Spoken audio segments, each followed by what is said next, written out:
So today, joining me is Ron Coleman. We're going to go from military to medical to missions and entrepreneurship. It's going to be a great discussion. He owns the old woolen mill that they've been doing the renovations on. Got the grit and grace and some other stuff. It's going to be a great discussion.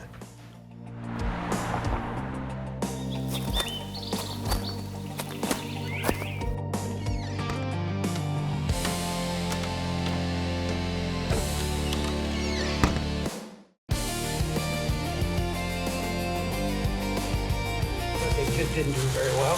Boy, I've got some from the farmer's market there on Peerless Road.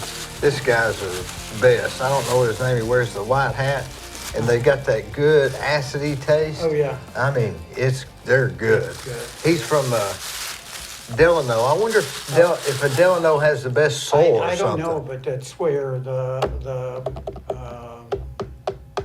Amish are, and they have wonderful tomatoes out there. Some years I have really good tomatoes when there's a good amount of rain, but this year it's been so dry. I've had some really good tomatoes this year. That's my favorite time of year to eat tomatoes. And I just eat them with salt. Yeah. Cut them up. Sometimes that's all I have for supper. I grew up with a slice of tomato, and put it on a biscuit. Oh yeah, eat it's it good. that way. A good brown biscuit. Yeah. Oh yeah. It was great. Yeah, and if I go to a store and get a tomato, I just soon not even get one. They're just not the same. Yeah, especially in times other than the deep part of the summer. Yeah. So, yeah. But I think the Amish, they make them early in those hot houses, those bowls they put on them. Yeah. But cantaloupes, I like cantaloupes too. Oh, I do too. I live up by Charleston, and that little market up there in Charleston used to have those McMinn melons. Oh yeah. They were so good. Man, you could smell them at the red light, couldn't you? Yeah. Do they still have them like that? The ones, I got one here a few weeks ago, and it wasn't the same. They were smaller. They didn't have that really good taste. I know it. They don't. It's almost a hit and miss. Yeah. Where do you live up close to I Charleston? live on Letha Lane, which is back off of Walker Valley. Yeah. That's close to where you live, isn't it, Gwen? It is. Y'all are neighbors, didn't know it. That's true. That's true. We live in an area where there's some trees around us, and we know there's quite a few houses around us, but we don't see them. I don't see them here. I let the grass. I don't even mow the grass.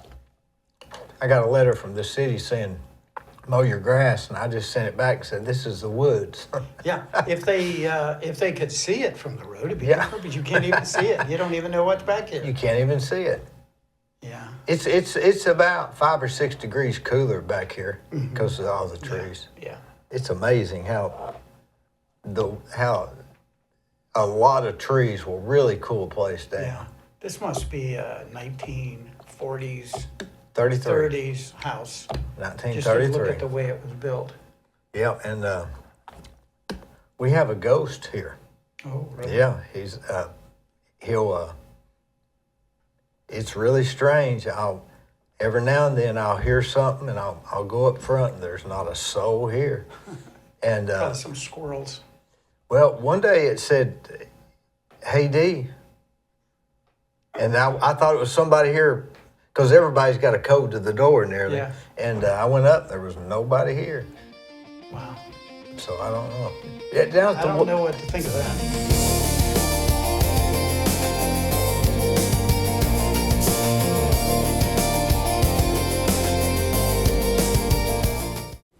Whenever you read a story in the newspaper or see something on television about somebody getting arrested, you naturally assume they're guilty. Unless the story's about you or someone you love, then you'll think differently. And you'll want a lawyer who will defend you. My name's Scott Canavis. If you or someone you love has been charged with a crime, call me. I'll return your phone calls, I'll work on your case, and I will defend you.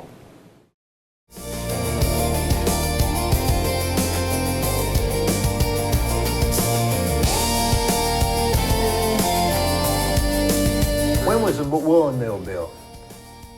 The older part was in 1800s. We still have the place where the weaver's room is. That was built in 1890.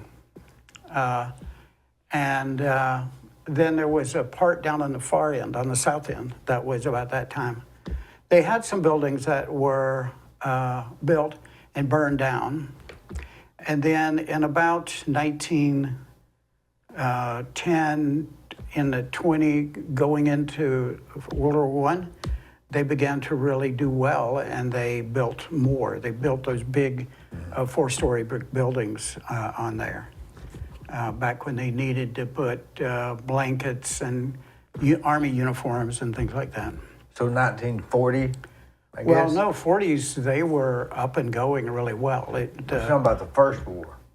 Yeah, I'm talking about the first one, 1917, 18, in that time frame. Yeah. Yeah. So, So prior to that, wonder when the first, the very first thing that was there. well, with some wooden buildings. And they did what? And they did that. Well, they started out doing that, doing what they have done for a long, long time, which was they gathered the wool on a rail car.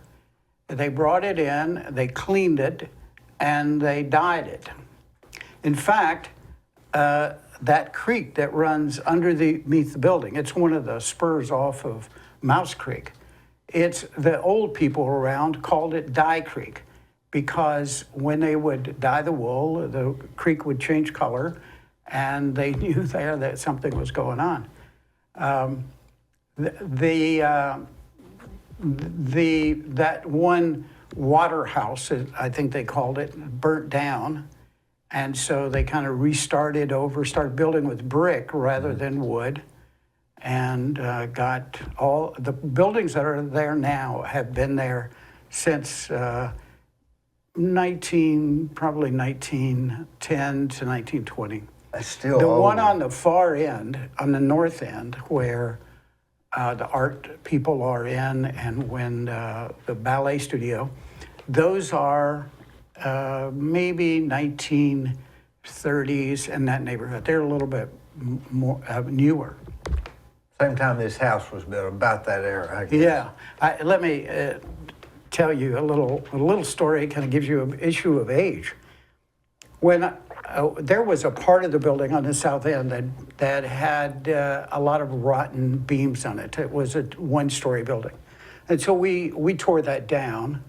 And some of the wood, we were not able to use it. We reused a lot of things. I didn't want to do anything with them. I couldn't build with them. So we cut them into maybe 2 or 3 foot pieces. And I took them home, and we camp out occasionally. So I was going to just cut them up or just burn them in the pit there. So one weekend we camped out, and I took some of those beams and I put them in the fire, and they burnt down. The next morning I went out there to kind of kick around and make sure that it was out. And in the bottom of that fire pit was a cannonball about yay big. And so we took that up to, Danny, my son, was in the history department at Lee, and we had them look at it from a historical standpoint. You know, what were the dimensions of the ball? How much did it weigh? Just to confirm that it was a cannonball from Civil War. And lo and behold, it was. That met all those criteria. So I then went back and looked and said, okay, that building was built in about 1890, 2000. And so then that meant that the trees were maybe 40 to 50, 60 years old. Yeah. When they were taken down and sawed up. So that put it back to before Civil War time. And then, so probably was one, and they got all their trees from around locally and in North Georgia. So the people at the Woolen Mill. And so obviously one was shot into a tree a fairly small tree that grew up, grew around it, and it stood there forever. When it sawed, fortunately, they didn't hit They it. just missed it. And so I just thought that was really interesting and tells you That is. really the age of it. So when you say building a beam was milled in 1980 or 1890, then that thing started growing in the early 1800s. Yeah, like 1820. Yeah, and that wood was so beautiful. It was all pine and 12 by 14 inch beams, 20 feet long. And the beam, before you burn it, it had no signs of. We were not looking for any But signs. it was obviously completely consumed. Yes. Yeah. Well, yeah. It would just grew around it, and I didn't pay any attention to it. I would have loved to have known that it was in there, and then kind of dug it out and exposed it. But, at any rate, that was really really interesting. I bought a lot here last year, and we had a bunch of old tires on it, so we started cutting the trees and clearing the tires. There was one tree that had grew up in the middle of the tire, and the tire had just expanded as far as it could go. I mean, you couldn't have planned that. Yeah. It was time just keeps going no matter what. It does. It just, time marches on. There's not been a truer statement. Yeah, really. Are you originally from Cleveland? I am not. I am originally from Virginia. And then my folks moved us, all our family, from up in southwestern corner of Virginia, where the coal mines area, moved us up to Ohio to my dad got a job up there. And then I grew up there from about 6 on. And when I got out of high school, I went into the military and was there for a while, and then got out, went to college, and on there. And you went on into the military? I went into the military right out of high school. I was very patriotic, gung-ho. I really wanted to do the best that I could. I got, at the time, all the things about Green Beret were going on, John Wayne's movie, Green Beret, Barry Sadler's a song about fighting soldiers. That just did something to me. And so I went in, and I enjoyed it. It was very difficult training, but I liked it. But one of the great things was that when I got out of high school, I really didn't know what I wanted to do. My pastor said, "Oh, you ought to go and be a preacher," or, things like that, people say. And I just didn't feel comfortable with that, and I felt that I needed to go in the military and serve my country. So I did, but what happened in the military was that in Special Forces and Green Beret training, you have 4 options as a listed person going through that training to do in terms of specialty training: engineering, communications, weapons, or medical. And for some reason, I chose medical. I did not have any history of medicine, no family member, nothing. But I did that. So I started through that, and I just fell in love with it. And especially, we went through Dog Lab, where we had set up to have a dog shot after it was anesthetized. And then we had to take care of this dog for a period of time. So we had to operate on it, had to make sure debrided, all those things.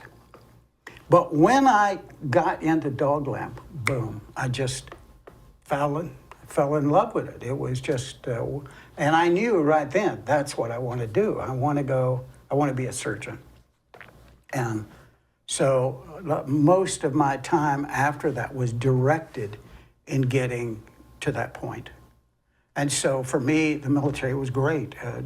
It allowed me to be exposed to that. Otherwise, And you wouldn't have known. otherwise, I wouldn't have known. Might have been a preacher today. I might have been any number of things. I might have been in jail. I don't know, but it was great. What is it about surgery? You're a surgeon. My understanding is they get orders and say, take this out, put this in.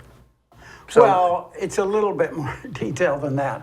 I get a problem in a patient, and I evaluate them. Now, sometimes they come to us with already a diagnosis made, but usually you would do some tests, figure out what was wrong with them, and then you planned out what surgery they needed to have done, and you do it.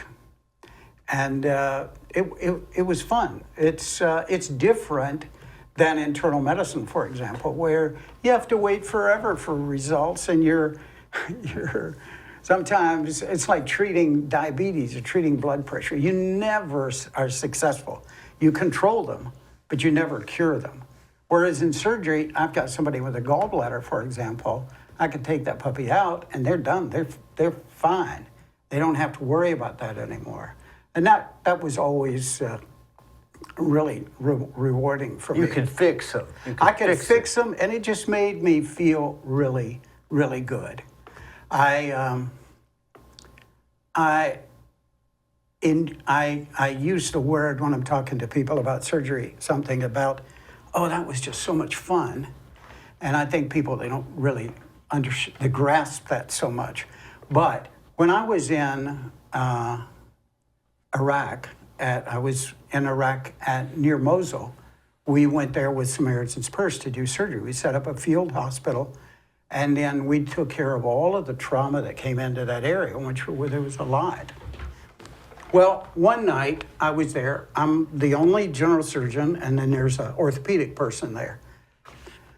And this guy comes in. He has got 4 gunshot wounds, one to his abdomen, 2 to his chest, and then 1 up through his jaw. And so I went through the process of trying to figure out, okay, what's the most important thing here? I knew he needed to be operated on it. We didn't have CT scan or anything. So I took him back. We operated on his belly because we were concerned about him having a spleen injury and having bleeding. Is this too much information here? No, okay. good.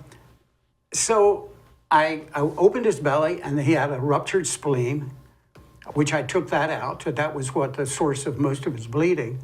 And then he had a through and through injury to his stomach, in one side, out the other.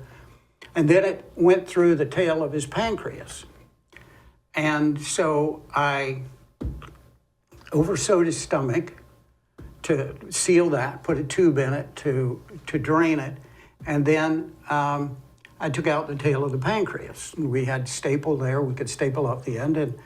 And then we drained it out. And it was clean. It looked good. Then I closed him back. We went up to the chest, and I opened his chest up. And he had a gunshot wound through the diaphragm and through his lungs. And he was just oozing blood from that, having some difficulty breathing. He had already had a tube put down his airway. So I oversewed those, fixed all those, and then closed his chest back. Then we laid him down on his side and I knew that he had had a gunshot wound up through his jaw, which cracked it open. It just was split it open right here. So it was just flopping back and forth, so he couldn't control it. Then it went up through his tongue. So I knew that would be a difficult thing to take care of with his airway and all that. So I put a tracheostomy tube in him so that he could breathe easily and not worry about all that. And then I went up, we saw the fracture of his mandible, and I took a piece of wire on one tooth on one side and one tooth on the other side, and we wired it together. Now that's his normal medical wire that we use, and it pulled it back and it stabilized it so it didn't move anymore. And then I took care of the bleeding that with the base of the tongue where the bullet went through. It was an AK-47 round, like a AR-15 round. And then he had this bullet went on out, and I saw that it went into the side of the back of the mouth, and I took a probe and passed back through there. Well, it came out his ear, and it just went through the ear canal, and on the outside, you didn't really see anything. You didn't see any blood at all. So I put a drain in that, pulled it to the outside, and he was done. That took about 2.5, 3 hours. And, but you see, that was fun. That was challenging. Mm-hmm. I saved somebody's life. I worked and improvised by using things to make it work. Well, to me, that's fun. And I think to most surgeons, and a lot of people, they're with it. Mm-hmm. For example, if somebody comes in to you and say, I want you to build me a house on the side of this hill, and I want 3 stories, and I want a big patio, and I want a swimming pool. Okay, that's a challenge, right? Yep. But if you go about and you do it, what do you feel? And you get done, and it's work, and it's worth it. The people are happy. You feel really good because you've been challenged and you've done a good job. It's dopamine. Well, it's a dopamine. Yeah, it dopamine, is. yeah. It is. And I, all the times that I was in Iraq, especially, I just had many experiences like that. It was just fun, a lot of fun to do. Well, it was with something like that, there is no book to refer to. You have to There say, are principles. So you had to, know. if you'd have started on the ear first, the guy might have died. Yeah. There are principles that you know that you build, just like a builder knows that you've got to have a good foundation first. Yeah. And so we start, whether I'm operating on the stomach or the leg, I know bleeding is bleeding, and so you have to control that. And so that's the way we work through all those things. What's important first, what's most life-threatening first, and you take care of those and walk your way through them. Which is sort of similar to what you're doing at the woolen mill. It's a similar. I don't have the dopamine effect, but it is very similar. Maybe you're chasing the dopamine. I may be. What is dopamine exactly? Dopamine is just a chemical in the body that makes you feel good. Is it a real thing? Yes, It's yes. not just a term we use. No. It's real. It is a real thing. I see the meal and I see a challenge and I want to do it. And as I go along with that, talking about the mill, as I go along with it, I began to see more and more of a vision of what could be there. And so I try to pursue it and try to make it happen. For purposes of the mill, for purposes of the city, I think it would be wonderful to have something like that in the city. And it's just great to save old buildings like that. They're built that way with the materials. It's just great. But it's a good challenge. It is a huge challenge. It is a huge challenge.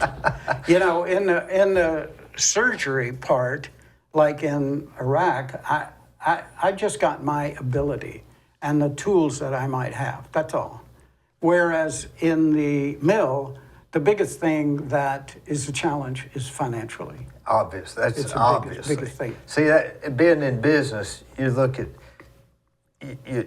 at things from different filters. Yeah. And when I see it as bank loan. Yeah. Finance charges. Yeah, and I have- renewals. Right. All and that stuff. I have people come up there all the time, and there's usually 2 groups of people. There are those that just think this is the greatest thing in the world that I'm doing. They love it. They wish me luck and so forth. But they don't have a clue about the financial realities of it. And then I have other people that come by there. Boy, this is going to take you a lot of money and a lot of time. I'm not sure if you're going to be able to do it. I don't want to talk to those people. They'll bring you down. Yeah, man. they will. Those people bring you down. And I've had a lot of that. And you get a lot of, I would suspect you get a lot of yo-yo of emotions, like somebody could come in and say, man, I don't know how you're going to do this. You know, the economy's going bad and these banks don't want to loan on real estate anymore or whatever their new kick is. Right. And you say, man, maybe I shouldn't have done this. And then another guy comes in and says, man, I really love this place. I'd like to buy something down here at Grit and Grace, and they're booming, and they're doing this, and they're thinking about an event down there, and somebody else has got this other thing. Man, I'm glad I did this. So it's a yo-yo. It is. It is. It's almost like being around somebody positive, and then going to lunch with somebody negative, and then going to coffee with somebody positive. It's if you can stay one way. A lot of times I'd be better off just standing, but you can't stay away from people. No, and people will come there for whatever reason, and then they'll start talking to you about, oh, you could do this here, you could do that here. And they clearly, a lot of them, they just don't have a sense of the financial aspect of it. They don't have a sense of what it's going to cost to do it and what kind of reward you might have out of it, what you're going to make out of it, will it be accepted? You know, the biggest struggle that I had with deciding to buy the mill, apart from my dear wife, was getting to a point that I felt comfortable that people in Cleveland would engage, would accept the mill, the old building. Mm-hmm. If you go to Knoxville, you go to even Chattanooga, you go to Atlanta, Nashville, that building would have been developed years ago and would have been very successful. Mm-hmm. Okay? No question. So you have to question, is Cleveland going to be willing to accept that? And they have pretty much. That's why we started out with doing the event center, because we knew that people would come for a wedding and they would see what it looked like inside and be more exciting. So traffic is important, isn't it? It is absolutely. Traffic. And we don't have a huge amount of road traffic out there just going by. But things like Grit and Grace, they have been wonderful there, having the events there that gets people to come by. So, at any rate, it's a challenge to build that, as opposed to going out and putting up a Dollar General store, you know, just simple bare walls. To get a 5 cap or a 5.5 cap. Yeah. There's not fun, is it? It's not fun, but you know, what your objective is to make money, then that might be the better way to go rather than doing some big project like the mill. But I've enjoyed it.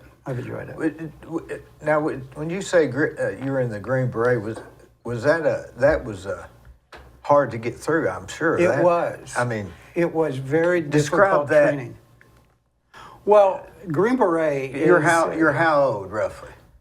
At that time. At that time, I was 19, and I went in the Army. Were you muscular or anything like that? I was in great shape. I was a big sports guy. I played all kinds of sports in high school and stuff. But were you like a 10-mile runner guy? No. I just was a good athlete. That's really coordinated. I was coordinated. I could do things. So I went in. I wanted to do it. I had to take Were you scared? I mean, you could have just gone to the military or the Navy. Well, I could have, but I wouldn't have been able to do the good, challenging thing that I really wanted to do. I mean, like the Woolen Hill. Like the Woolen Hill, or anything. Same thing. Like going to Iraq. All those things are challenging to me.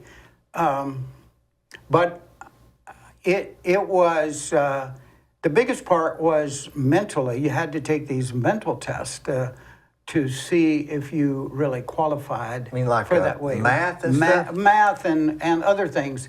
Test about knowing, being able to position yourself. You have about 10 photographs of different areas from different perspectives. And then you have to figure out, where am I? Where am I in that Lord. thing? Yeah. And just things like that. Yeah. Now, some people just have the gift to be able to do that, and I did well in that for some reason.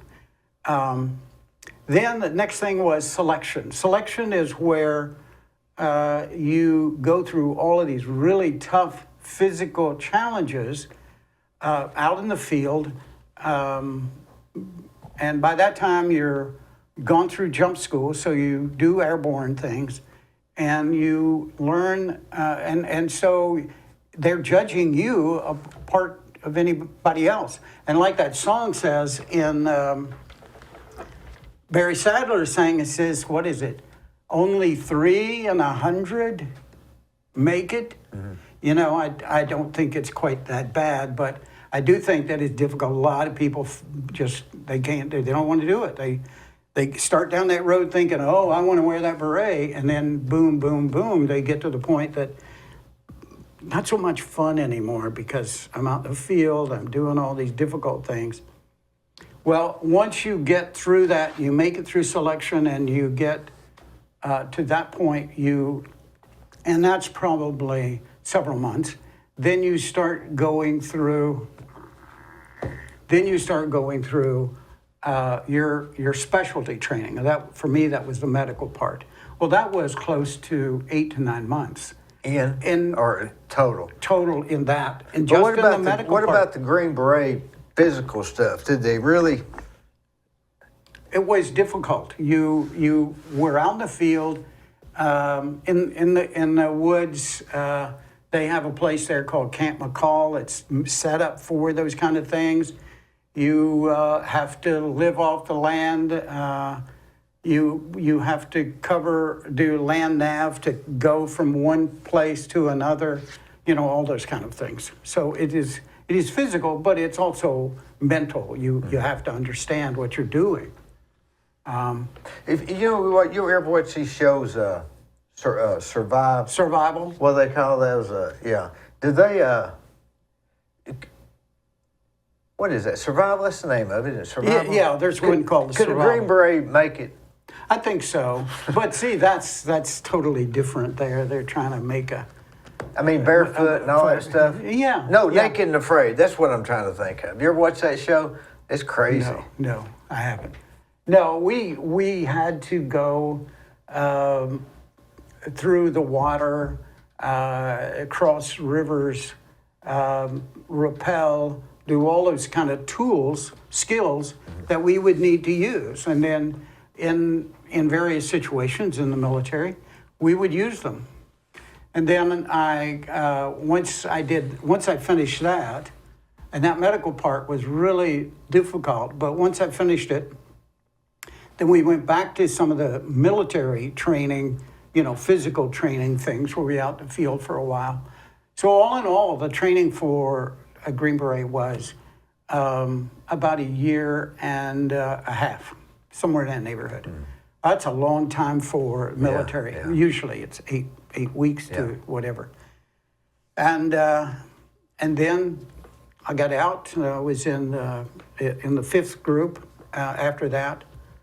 And that was about the time that Vietnam was slowing down, and they kind of got rid of that. So we went there. We did some things, but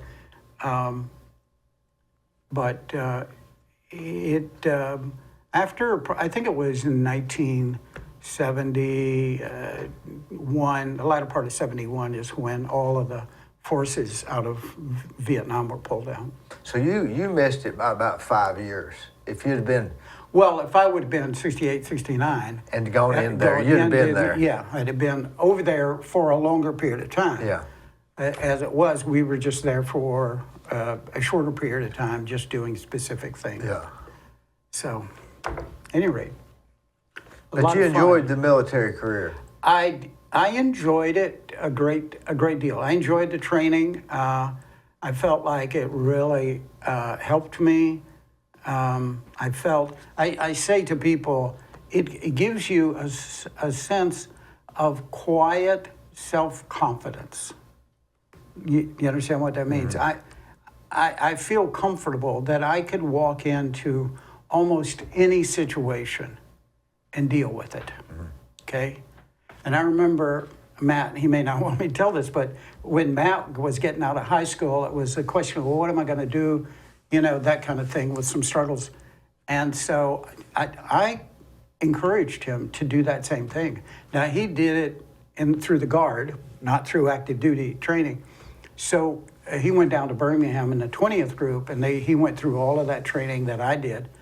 And it was good. And Matt would say the same thing. It gives you that sense of quiet self-confidence. And if you go into Matt's office, one of the biggest things, and people that'll go through, one of the biggest things that he has on his walls, on pictures and various things, is things about Special Forces. Because it meant a lot to him, and it really, he doesn't use any of the skills that he got there, just like me, but his confidence in ability to problem solve was so enhanced by that experience. And I guess those are the skills you learned. Yes, You know, they're absolutely. they're still, you know, you're not carrying a gun, but you're calming people down, or you're stirring people up, or you're doing whatever. Yeah. And you take, like, one of the things in Special Forces was they put you out in a place with 3 or 4 guys, and you've got a bunch of things laying around. And they say, okay, here's your objective. I want you to get that vehicle across that creek or across that river, whatever. And so you have to look at what you have and figure out, okay, how am I going to accomplish this mission? And that was really challenging. So it's the ability to problem solve, to think through those kind of things.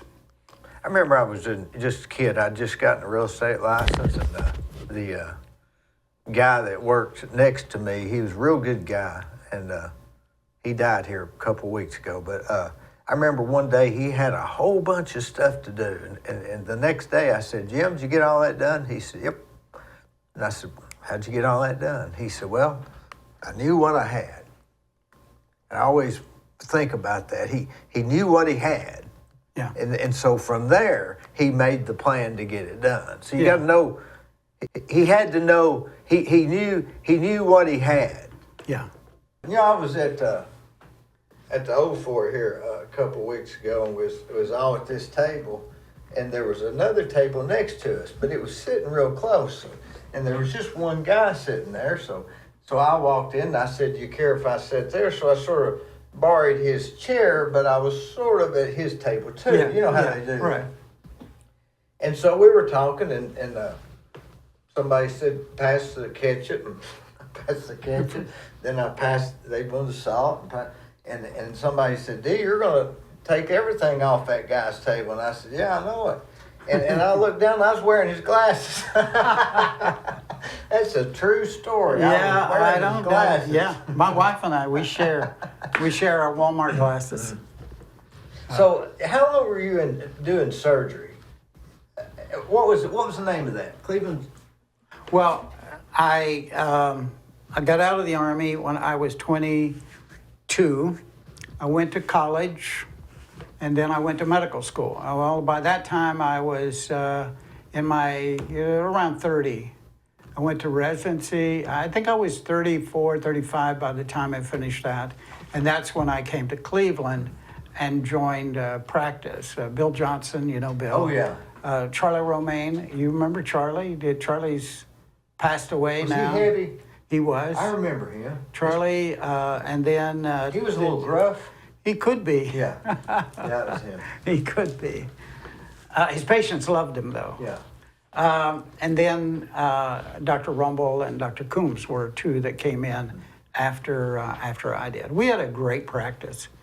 We all got along fairly well, you know, for a bunch of motivated, self-motivated people, you know.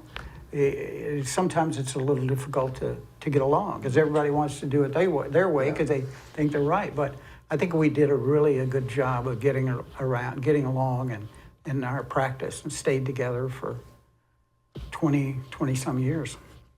And I retired when I was a little in my early 50s, because I wanted to do more of the work, the medical mission type work. Yeah, so you were there, what, 20 years? I was there 20 plus a few little change. How did you feel like you was financially okay to retire? Well, one, my wife and I, we lived well, but money was never really a big issue for us. We always believed that when you get something, you pay it off as soon as you can. We didn't really believe in extended out loans. So we had our house paid off, we had car, so from that point on, everything we got it with cash. And I sat down at that point that I decided to retire. I had 5 children. All of them were either in college or going to go into college. And I began to look at it and ask myself, can I make this happen? Can I make it work? And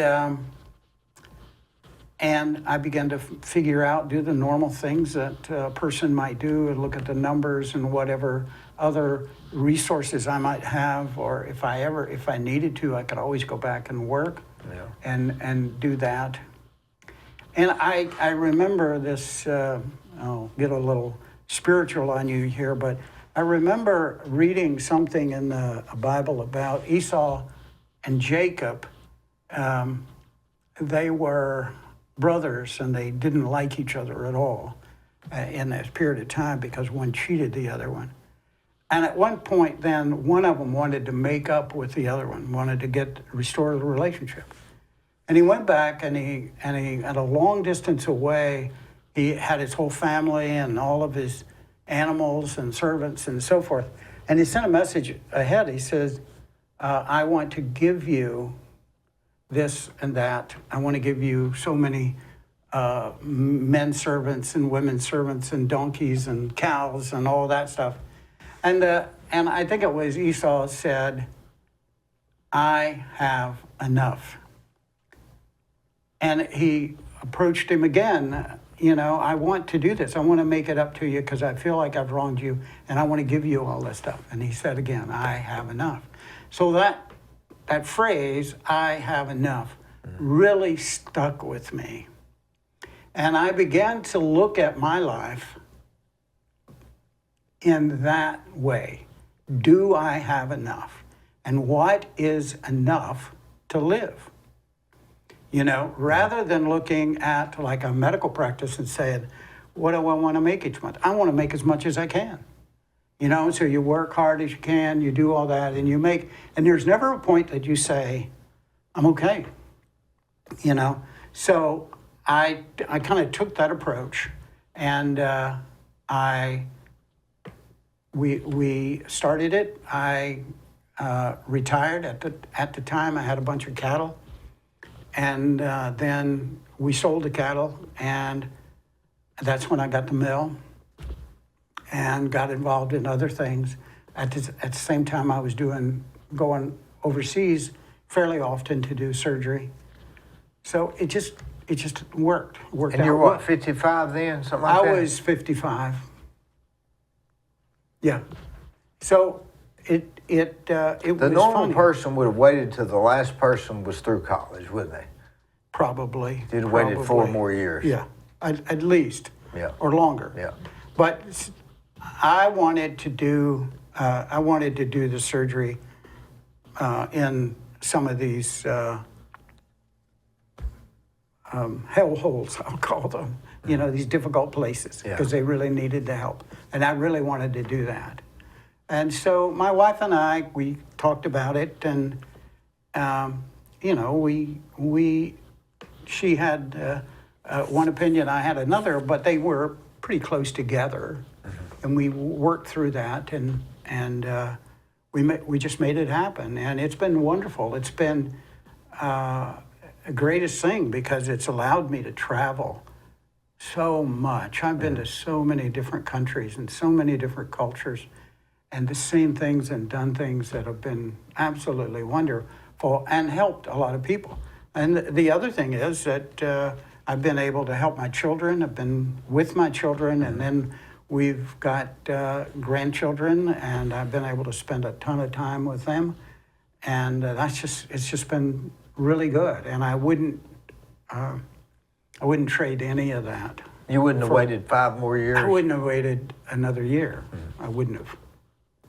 No, and I'm not saying that was a wise decision. It worked out for me very well. But an accountant would tell me that I have to have $3 million in the bank before I would do this or do that. And I've heard people tell me that. I've had people tell me that. But as I sat down and looked at the numbers, it's not like we just blindly went into it. We looked at the numbers and we came to a point that we thought, yes, we can do that. Plus, And we did. what's all this stuff we do if we can't quit and do something we want to do? Oh, I know. You know it? I know. But if you wait to have enough money, I guess you'll never quit, will you? Because somebody always going to say, no, it's more than that. That's absolutely right. And that was the thing that I always got to was, people would never look at it as though, how much money do I need, to live on? It's always, how much more can I make? I want to make, I want to make. It's not that that's bad, but it's so much refreshing and freeing. It's so freeing to be able to just live, know how much you need to live on, and that's what you work for. That's what your goals are. Yeah, I heard a guy say that money is the tool, not the goal. So yes, that's absolutely right. Use it as a tool. We all need money to survive. But just the if tool. money is your objective, then you're going to be unhappy, I think. Yeah, you sort of changed your objective there, what you had. You like my friend Jim said, I knew what I had. You knew what you wanted. Right. And obviously in that process, I had to look at what I had. Yeah, and what I would need to be able to continue, and so that was a little difficult to work through all that. Was it a funny feeling the first day or two when you're sitting here saying, "Now what do I do?" Well, to some degree, I would say that a retired man in his kitchen is not welcome. It's like you have to develop a new a relationship with your wife. Because now I'm at home walking around. I go into the kitchen. It's, what are you doing here? Kind of thing. Because you all of those things you have to restructure, and it was fun. It was fun to do it. I wouldn't change it. And I guess it wouldn't have been any different when you're 65. It's just that you'd have been 10 years older and had another $1 million. About the only difference, right? It wouldn't be. You still got to work. That's right. And I would have not had all of the wonderful experiences that we had as me and my wife and I had, the children, all of the experiences that we have for those 10 years, that from 55 to 65, that was a very productive time for us in terms of going out. We've, been to Africa a bunch of times and worked in Afghanistan and Iraq and Honduras. What is Samaritan's Purse? I've heard that. Samaritan's Purse is an organization that was started by Franklin Graham, who's Billy Graham's son. Oh, yeah. And Franklin had some friends that were doctors over in Boone, and they wanted to support various mission hospitals around the world. They have really developed that into a relief organization. Most of the work that's done up in North Carolina and northeastern Tennessee, where all the flooding was, is done by Samaritan's Purse. They're relief people. Every time there's a flood or It's a hurricane, Salvation Army sort of thing? it's maybe. It's a relief organization, and they go all over the world. They've been Haiti, where we had the earthquakes, war zones, all of that. And they just do a good job. And Franklin, because of his connections, of course, much of it his father, he got to know a lot of the military people, a lot of the senators and so forth. And so whenever he needs to go into any place, he really can do that. I wonder how many people are involved in that. I guess it's A lot, because what we do, when I go to Iraq, for example, I go there for about 4 weeks. But there's always a group coming in, going out, going in. So I suppose in the period of time, I was about 8 months in Iraq. In that period of time, I would bet that there's 2,000, 3,000 people that went in and out of there. Good grief. Just there. Now, other people did work up in Boone, where their headquarters are. And that's the case for almost all of us. So Sudan, I just got back from Sudan, and that was the case. It was a little shorter, but we were there for a good while. Is it hot in It Sudan? is hot as heck there. Hotter than Arizona? Oh yes, it was 95 degrees in the daytime, and in our little operating room, which was like a MASH unit, and we had one little air conditioner, about half the size of this room. We had one little air conditioner, but it just couldn't keep up with it. So it was 95 degrees in our operating room. You're sweating on the patient. We have the gowns on, and it's just difficult.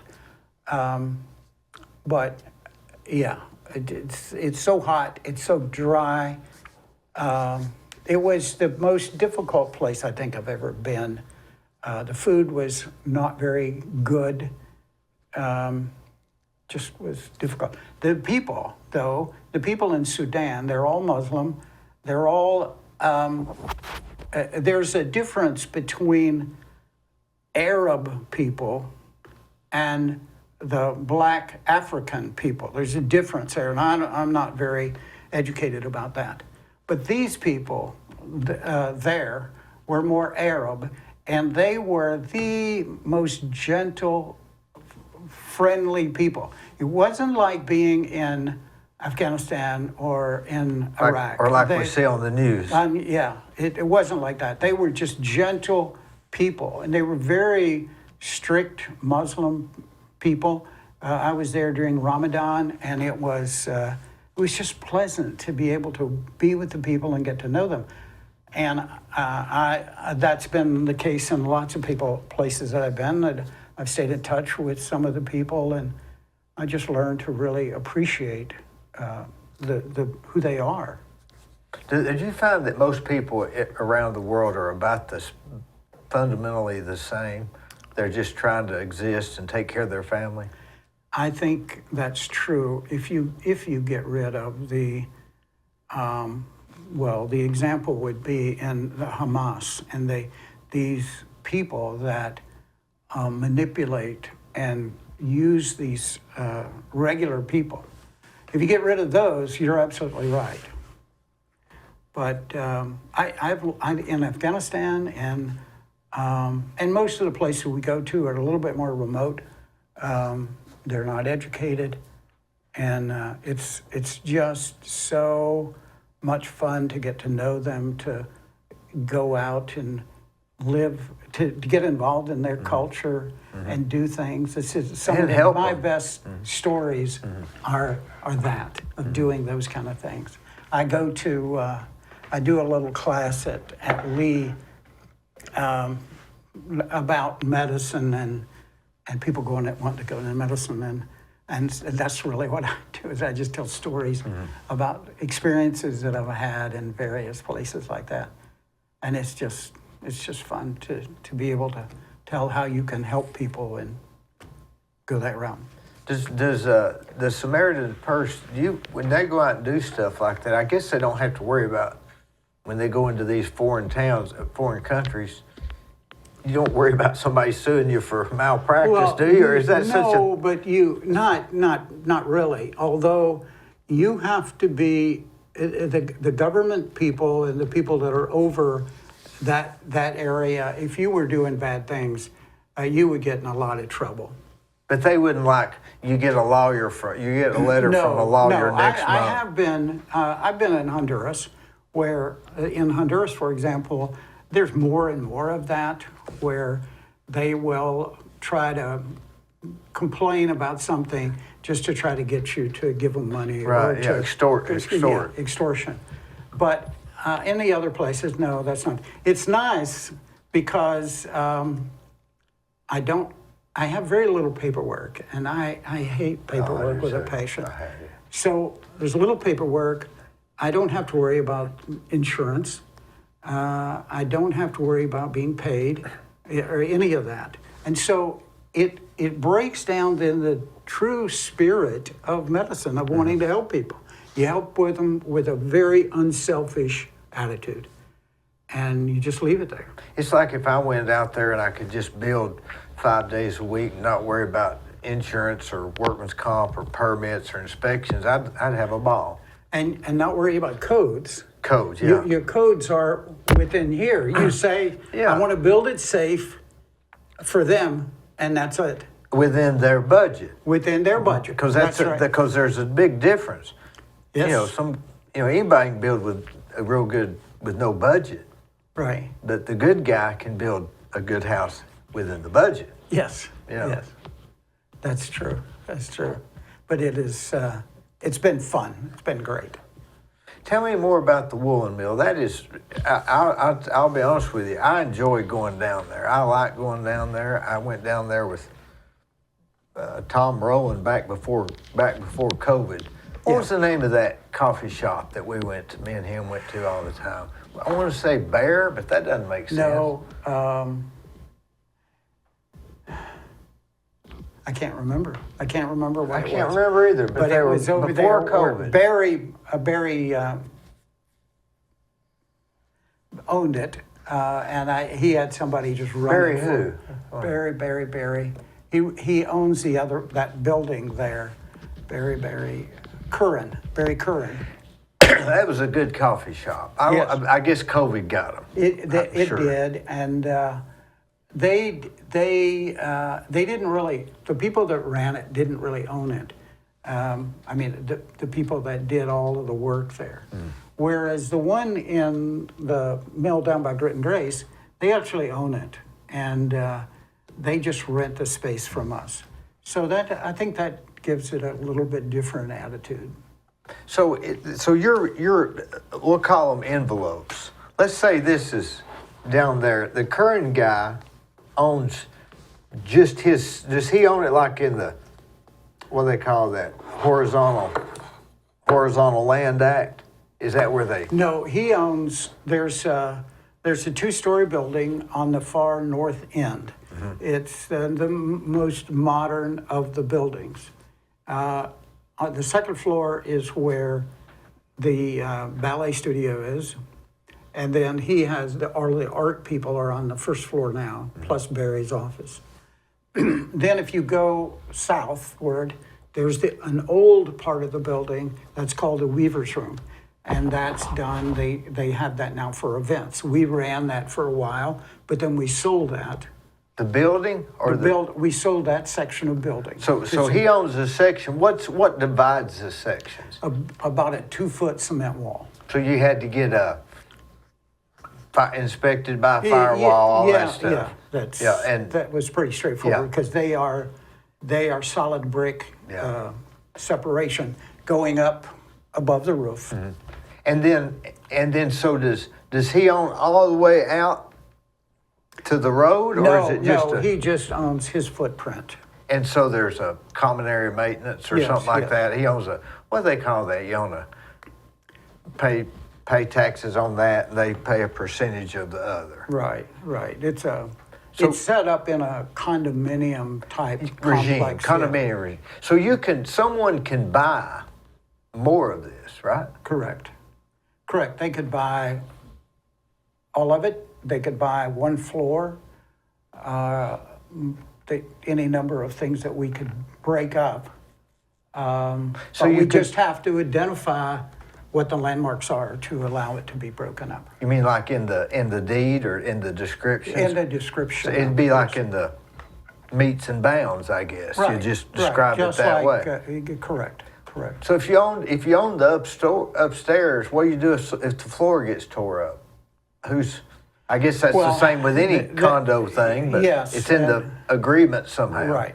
We just have to work out those kind of issues. In the wordage. Yeah. So you don't have a standard. So anybody can come and work out whatever they want if you can come to an agreement. Correct. You don't have to just rent the rest of the whole building. No. We could. Now, we haven't. We can rent any portion of it, or we could actually sell any portion of it. But renting it's pretty straightforward. But if they wanted to buy just a small section of one floor, for example, we'd have to do some serious paperwork to make sure that we are all on the same level. But it's doable because people do it all It the is time. doable, and that's why we made it into a condominium. We have a condominium agreement there to be able to do that. So does they all have power? How would that work?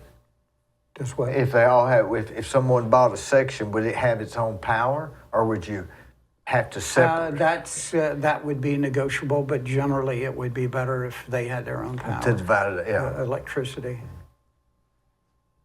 Yes. Is somebody in that coffee shop now below that where the Kerr guy? Is that where the art thing is now? That's used by the Weaver's Room folks. Okay. Oh, that's right, because they used to use that as sort of a Yeah, they use that for overflow area. I think the grooms will go in there and change if they're going to have a wedding or something like that. And then you have the farmers market. The people from not the chamber, but one of the organizations in town, they actually just use the land up there to come down there. Now, I don't think they're doing it this year, but in the past, they've done it every year. So that like just on a Wednesday. increased traffic, I guess. You're Was right. that the idea? Correct. Yeah. And it was a nice place there under the trees. It was just pleasant to be under there. What's the next plans? Well, we want to develop the second, third, and fourth floor above Grit and Grace. That's our more immediate plan, and we're working in that direction. To rent them out in maybe office spaces? So rent them out. Probably the second floor would be office space. The third and fourth floor would be apartments, loft apartments. So It's beautiful in there. The wooden floors, the big wooden beams that have been cleaned off, yeah. and brick is all cleaned off. It just really looks good. Well, I bet that was a lot of cleaning to those beams, wasn't it? They probably it had was. We used years of dust. We used sandblaster, and it took us quite a while to sure. do that. But we just slowly got it. But oh, it's so beautiful. And there's beams in there that are 25 feet long. They're 12 by 14 inches, and they have some of them have a little break in them of some description, but there's just tons of those things in there. And I had somebody come in and look at them, and those would sell if you broke it down by board feet.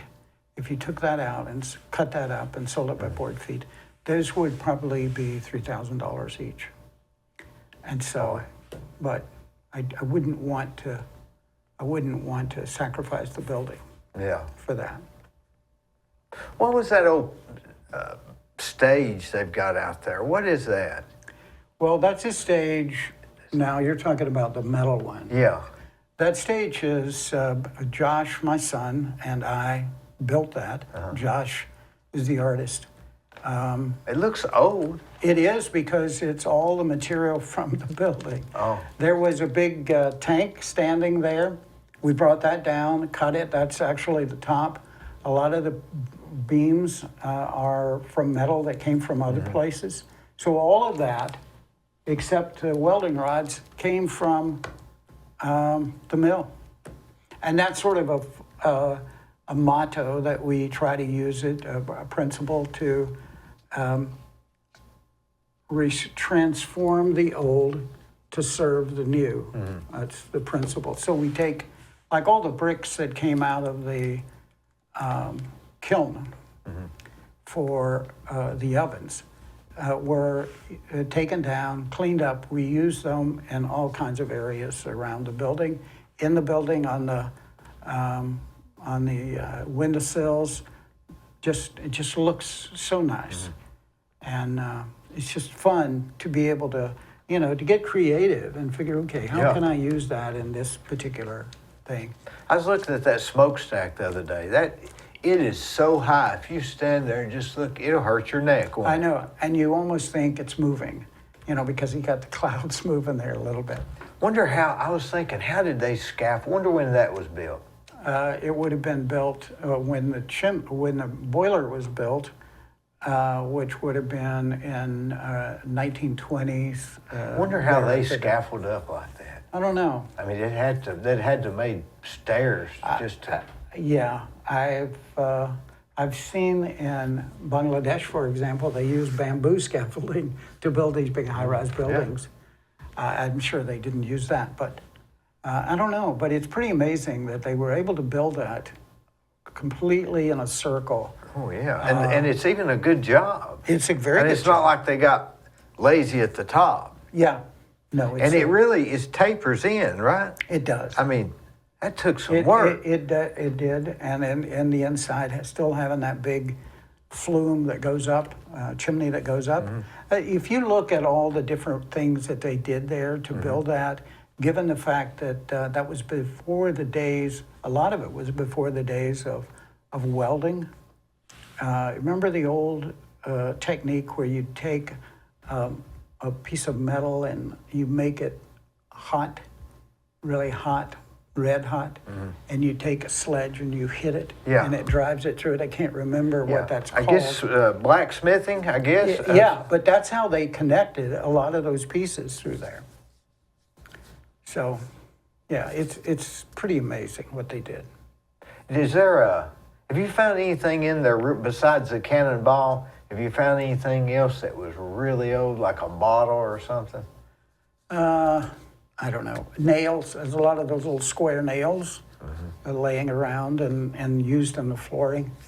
I think that my great-great-grandfather might have built that part of it. Slaughterer.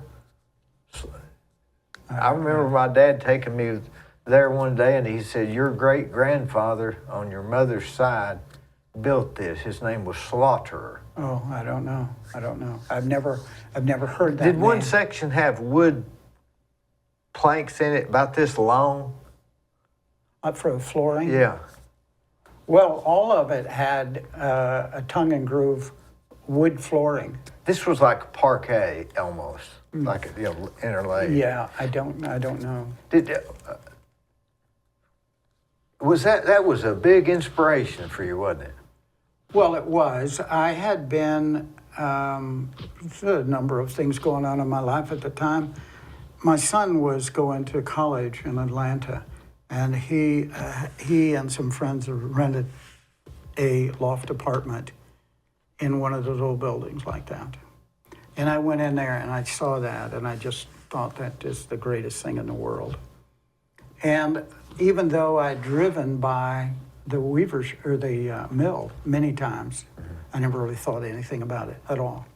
But once I saw what they did in Atlanta, I looked at that, and I don't know at what point it came up for sale. But so I started talking with them and looking into it. It took me 6 months or so to really come up with some reasonable approach to it. And that's when I really got a fever to do it. I knew that it had value in it because the price of it was very, very low. And even if we never developed it in anything, just the land itself, there's about 7.5 acres there. And the beams and all of that metal in there had value to it. And so I didn't really know exactly what I was going to do with it, but I knew if I got it, I'm going to dress it up a little bit, and we'll sell it, or we'll develop it, or we'll do something. And that's where I go back to this thing about some people might consider as foolishness. My wife has said that on occasion, but you know, a person has a quiet self-confidence and ability that they can take something and do something with it. It may not be exactly what they started out with, but they can do something with it. And I had that level of confidence with that. And so we started down the road, and as I became more aware of what was going on in Cleveland, I walked around and I saw all these businesses going out. A lot of rental places had been up, and then they were empty. And so I thought, I don't want to tell my grandchildren that the city that I grew up in, it just died. And it looked like that might happen, you know that.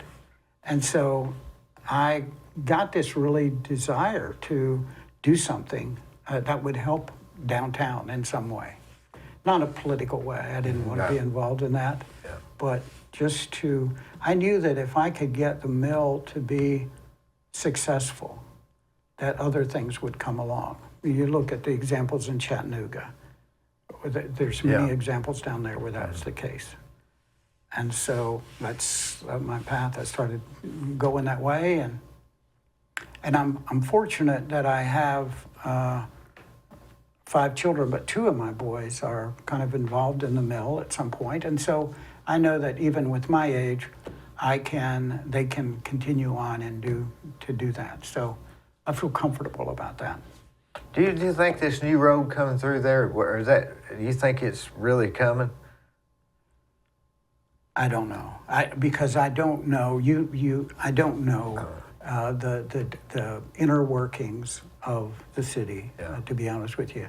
I do know that we have had great aspirations at times as people that come in and they want to do various things. And I do know that there are 3, maybe 4 plans sitting on the shelf someplace, gathering dust, that we have not carried through. And that's the problem of being able to, somebody has to have the political willpower to make it happen. Well, it's certainly been talked about a lot again lately. Yes. Again. Well, So I hope it does. I think it would be good. what do you need? What are you looking for the most right now down at the mill? Somebody to give me $10 million. No. Well, wait just a minute. No. I don't know. I have to I write don't know. you a check. We're working on making all that happen. So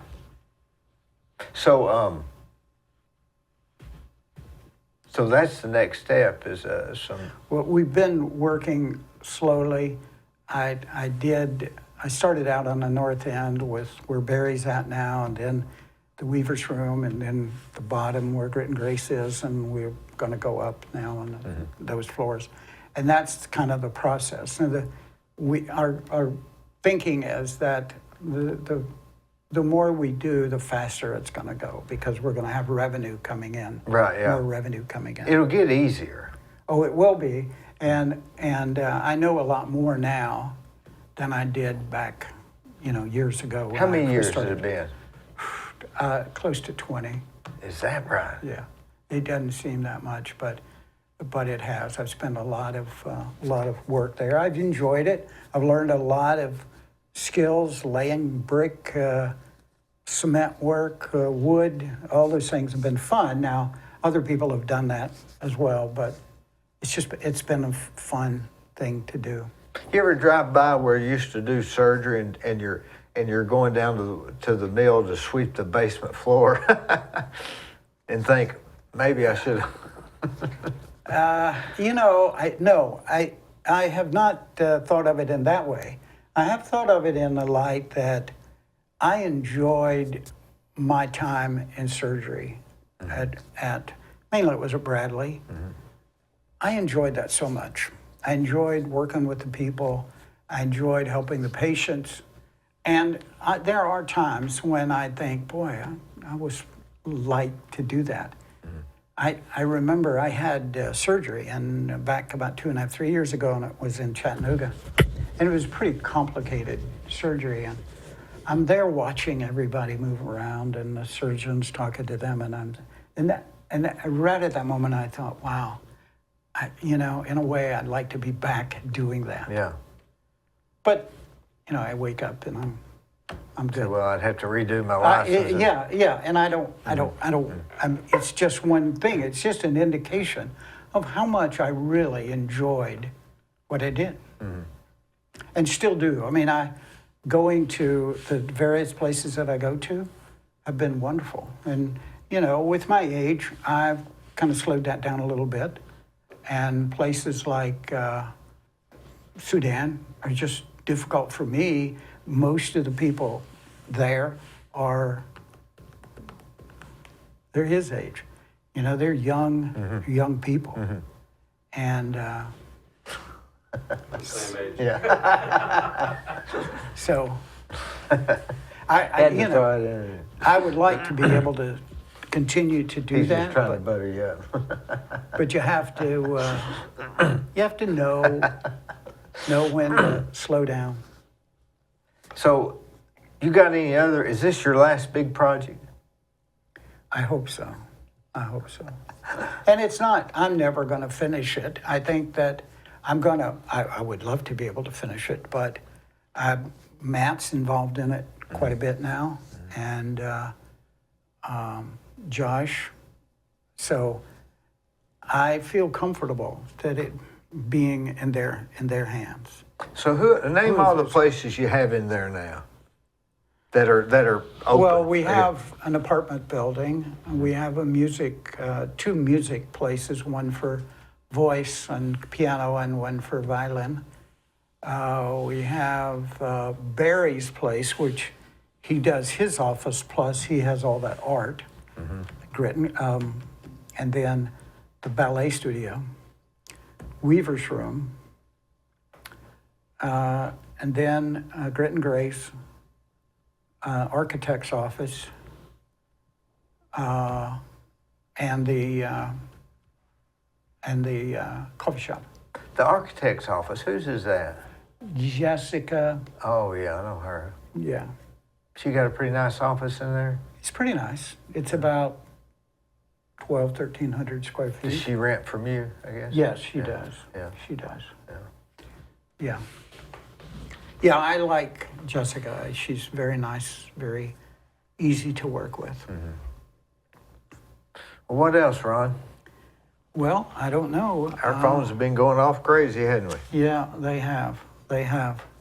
But now it's been good to talk with you. I don't often get to rattle on about my experiences, but Well, my life, when I look at it in total, I've loved it. I've loved all the things that I've gotten to do, and not many people have been able to do it or willing to do it, to travel, to see different places, to learn different things. All of the military experiences, the training, medical school, all those things have just been really good, and I feel good about it. I feel good about what I've done, what I've been able to do. I don't feel proud or boastful, but I do feel satisfied that, what's a big statement? yeah. I don't really have any regrets that I know of. I mean, the mill is one of those things that, of course, everybody talked to has got an opinion. And I know that I started out down that road not being a developer, not even being a builder, although I knew a lot about building in general. And I'm sure that if I would go back and look at that, there are things that I could have done differently that have made me much more productive in that regard. One of the things that I did because I felt comfortable with it was that I could help build out a section, develop it, build it out. And I could do that fairly well. However, the area that I lacked, that I didn't approach it as aggressively as I should, has been to develop the business that would go in there, that would generate money. You know, you build up a space, you build a building, you have a space, and then okay, I'm not making any money on this. I've got to either sell it, I've got to rent it, something like that. And that's what I wish I would have been more aggressive with that. So maybe you built the golden goose, but it wouldn't lay golden eggs. Well, because I didn't, I suppose that's true. Yeah. I didn't really work on that. And there are other people that would have been much more oriented toward putting a business in there rather than just developing it.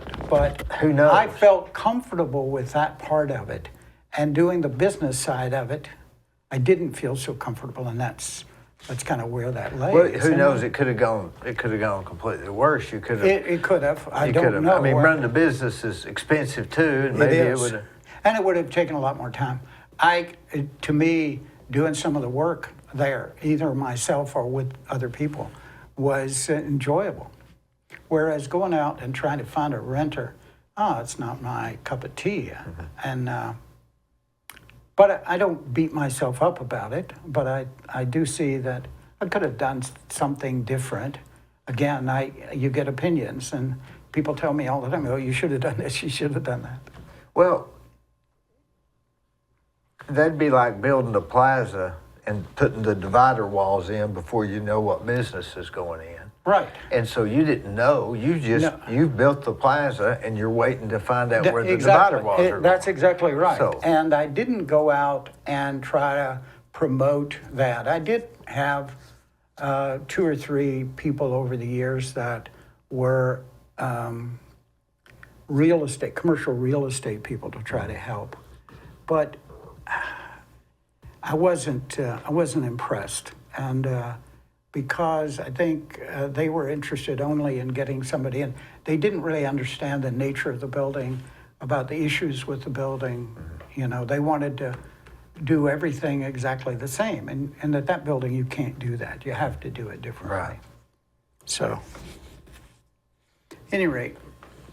well, So it's been good. It's a good life, and I've helped. You know Bill. So I'll tell you this. Bill and I were quite different when I came into the practice and stuff. And I had gotten Bill to go to Honduras with us once to work, and he started doing that a lot. And we really have come, I think, much closer in our relationship. We have, I've become more like him. He's become more like me, and it's been it's been fun to do that. And I appreciate Bill because one time in Honduras, somebody brought this little girl to me that had a cardiac defect, and she needed to come to the States. And so I was going to bring her here, and I was going to find somebody to take care of her during that period, that 3 months or so that she would be here. And so I figured I would ask Bill if somebody from his church would be willing to do that. So we started down that road, and they found somebody, but then didn't want to continue on with that. So they took over the care of this little girl, Katia. And she had her surgery and did well, and they kept her. And then they never adopted her per se, but they have done so much for this little girl. She's now She's a practicing attorney in Honduras, which is wonderful. This little girl's mother was poor as could be. And Bill and Jackie were a big part of that. They helped her go to school. She went to Wesleyan, Tennessee Wesleyan, and then went to law school in Honduras, and they see them often. So those little experiences like that, and I've had a lot of those kind of situations where we brought people to the States here and operated on them and involved other people. It's a good cause, isn't it? It is. It's a I very noticed the good cause. Samaritan Purse doesn't really ask for donations like a lot of places do. They do for events, like, when they had the issue up in North Carolina and Tennessee, the hurricane up there. But we don't do that through. The only time I go through Samaritan's Purse is when we go to some country like Sudan or Afghanistan or that type thing. But Honduras and other places, I've gotten to know the people down there. I went down there when I first came to town with the Church of God. Somebody in the Church of God had asked me to go down and see if we could help operate on some of their people down there. So I did that, and I got to know the folks in that hospital, and we have maintained the relationship and go down there and do work fairly often. Let me ask you this: what's that organ in the body they don't know what it goes to? Which one's that? Isn't there an organ that they don't know what it does? Well, there's the appendix. Appendix, yeah. What does The it do? appendix doesn't go anywhere. It just is it's off the colon, the end of the colon, the beginning of the colon, I should say, and it's about the size of my small finger, and they don't know what function it serves, but a seed or something of that nature, a little stone, will get down in it, block it off, and it'll become inflamed, and that's what causes appendicitis. But they don't know what the appendix. what service, what it And look, you'd provides. think they'd be able to figure that out. No, I don't think anybody just- has ever done that, and What's your opinion? I don't know. I don't have a clue. I don't worry myself about it. It's there, and if I have to take it out, I take it out. Yeah. And it's people that have it taken out, they just do fine. Does everybody have an appendix? Yes, I'm sure. Well, you'd think that it'd be there for a reason. Yes, I'm sure it Yeah, is. but we don't know what it We don't is. know what it is, but we do know that we can live without it. Wow. We have, I don't know about the appendix, but there's other things, the spleen, the liver, kidneys. There's an abundance of function in most of those things. Sure. So you can take out a portion of them, or you can even take out one kidney, Yeah. and a person will do just Yeah. fine. But the appendix, I don't know. Don't know, no.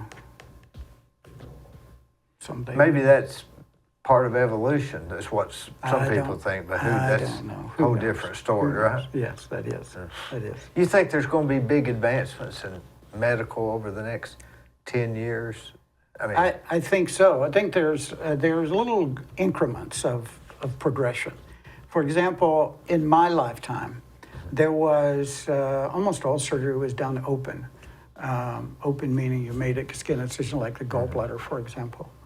And a gentleman, actually here in Tennessee, he came up with to do it with a scope, with a small nick in the skin, and you run a tube in there and you look through it like on a camera, and you take the gallbladder out that way. got like little robotics. You got it robotic. You do all of the work with your hands, and that just started so many things. Once we got there was a tremendous advancement in the instrumentation and the cameras. After he came up with that. After he came up with that, because there then was a need. And surgeons, I remember this, surgeons said, why in the world are we doing that?